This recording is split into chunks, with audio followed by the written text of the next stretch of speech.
Demon Sisters, a Demon Slayer fanfiction. Chapter 2, Journey. The guy's name was Giyu Tomioka.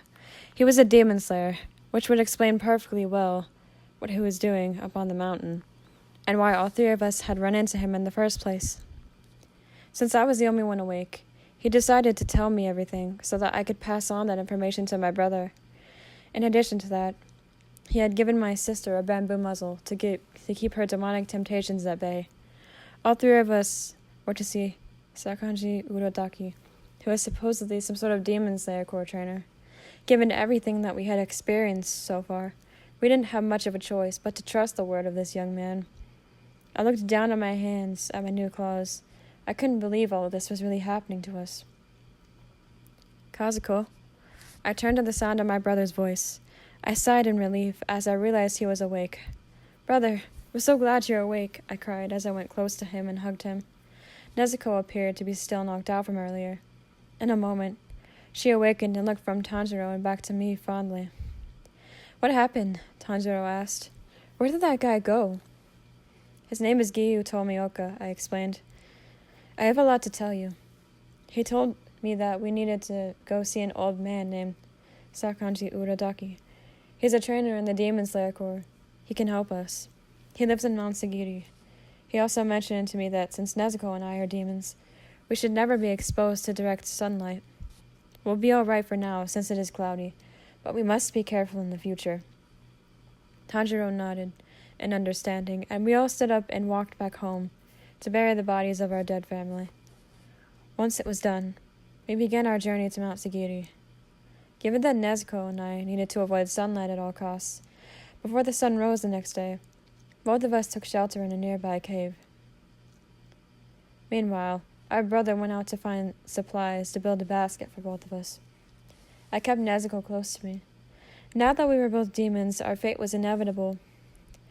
Two things in existence could kill us. We would either be killed by the sunlight or a demon slayer.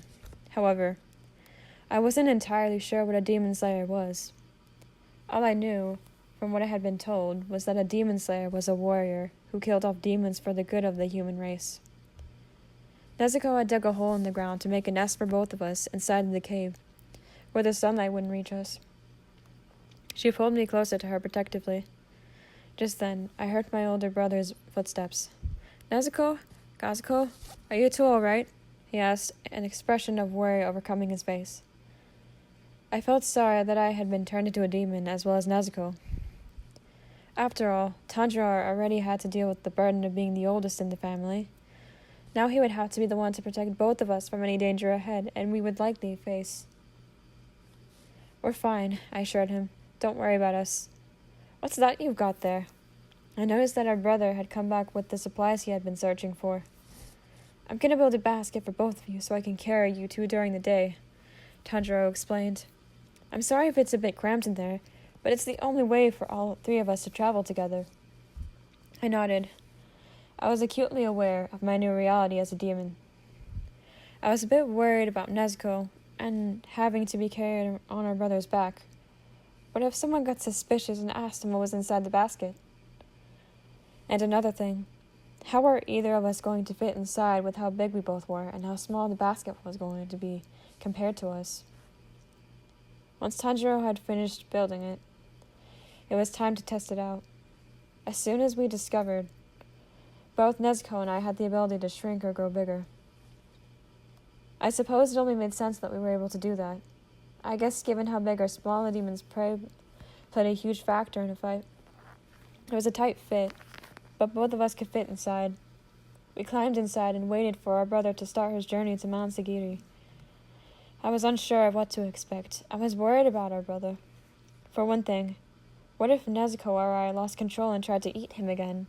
Or even other people?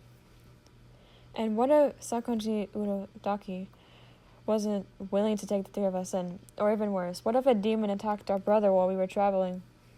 I was afraid to even think about it. I kept Nezuko extremely close to me. It wasn't long before nightfall came, and Nezuko and I were able to walk alongside our brother. It made me nervous to be walking this late at night. I suppose I would have to get used to it since this was likely going to be my future. I held Nezuko's hand as we walked together. Just then, we came across an old temple. We decided to check it out, because we might find the old man we were looking for. Suddenly, Tanjiro got that panicked look on his face. I knew that expression only too well. It happened any time he came across the smell of blood. "Someone's hurt," he said. At those words, all three of us ran up the stairs, and Tanjiro opened the doors. "Are you all right?" he asked. My eyes widened in fear as I recognized the foul creature in front of us. It was another demon, and it had attacked an innocent human and was now feasting on it.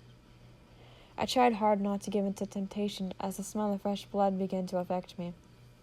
The more I stared at the scene unfolding in front of me, the hungrier I felt. Looking beside me, I could see that it was affecting my sister as well. I wanted to pull away, but my demonic senses were telling me not to. I could feel my mouth watering at the thought of tearing into the body with my fangs. I tried not to flinch as the demon turned around. "What the hell?" he said, glaring at the three of us. "This is my turf. If you break into my territory, I'll make you pay." Everything in me was screaming at me to make a move. I knew that if Nezuko and I continued to stay frozen like this, the demon would likely attack our brother. Not even a moment after that thought had entered my mind, the demon jumped at Tanjiro. However, Tanjiro met him with his hatchet and dealt him a blow to the neck. "Move, move, move!" I screamed in my mind. I forced myself to look away from the dead body, and I wiped away the saliva that had formed near my jaws. "Nezuko," I said, facing my sister, "our brother needs our help. Please, snap out of it." Nezuko gasped in a seemingly sudden realization, and I grabbed her hand and led her out of the temple. I ran towards the place that the demon was attacking our brother. All of a sudden, Nezuko sprinted to the demon and kicked his head clean off. I was surprised at the amount of strength that was in her kick. Did that mean I had the same strength that she had? There was only one way to find out. I smiled to myself and turned my attention back to the demon, who had been beheaded by my sister.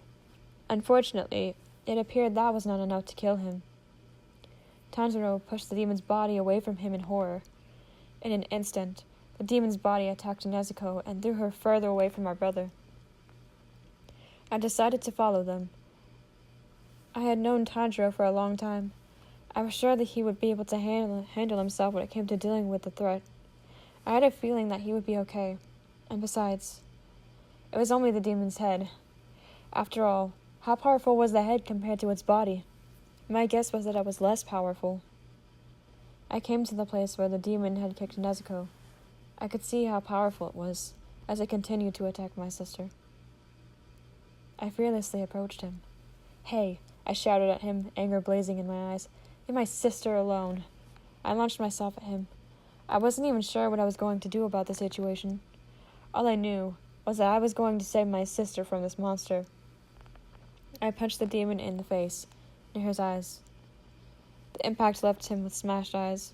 In a few moments, he had healed over completely.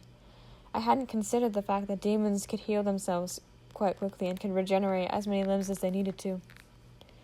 The demon attacked me and kicked me into one of the nearby trees. I watched in horror as he went back to Nezuko and continued to attack her relentlessly. Just then, I heard my brother's voice. "Brother!" I cried out in relief.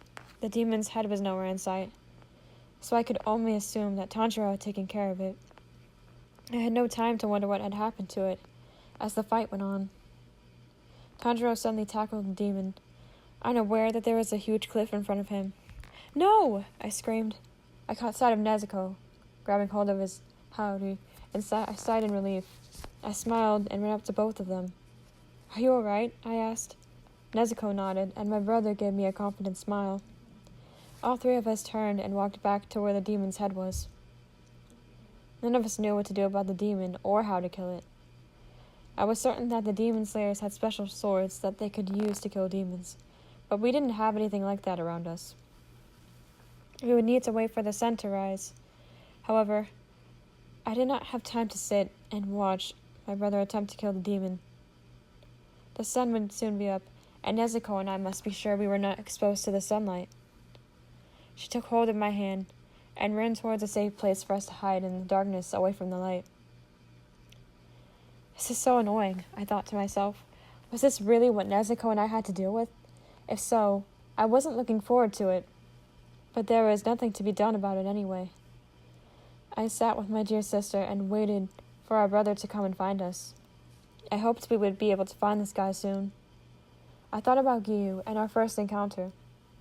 Although his expressions were blank and void of any emotion, I could sense that he was a good person. I was sure that he meant well and was focused on protecting those he could, even if he did not directly say it or show it. I knew he had love in his heart. He cared very deeply for other people. He probably felt sorry for the three of us. "Kazuko! Nezuko! Are you okay?" Tanjiro asked.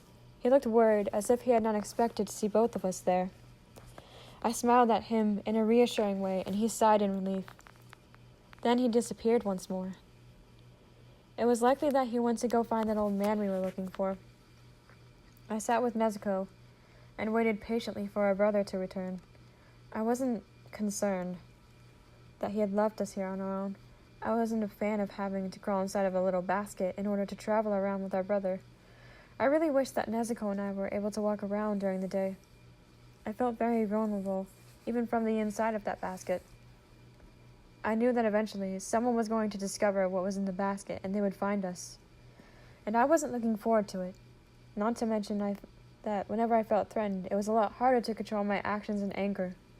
Turning into a demon hadn't left me feeling anger towards anything threatening. I wondered if Nezuko felt the same way. Just then, I felt Nezuko's head on my shoulder. She's asleep. Do demons even sleep? I didn't have time to ponder anymore as I heard footsteps. Tanjiro appeared at the entrance once more and was followed by an old man I didn't recognize. "Brother? Who is this?" I asked. This has been part 2 of Demon Sisters, a Demon Slayer fanfiction. Hope you guys enjoyed this, and I will see you in part 3. Bye.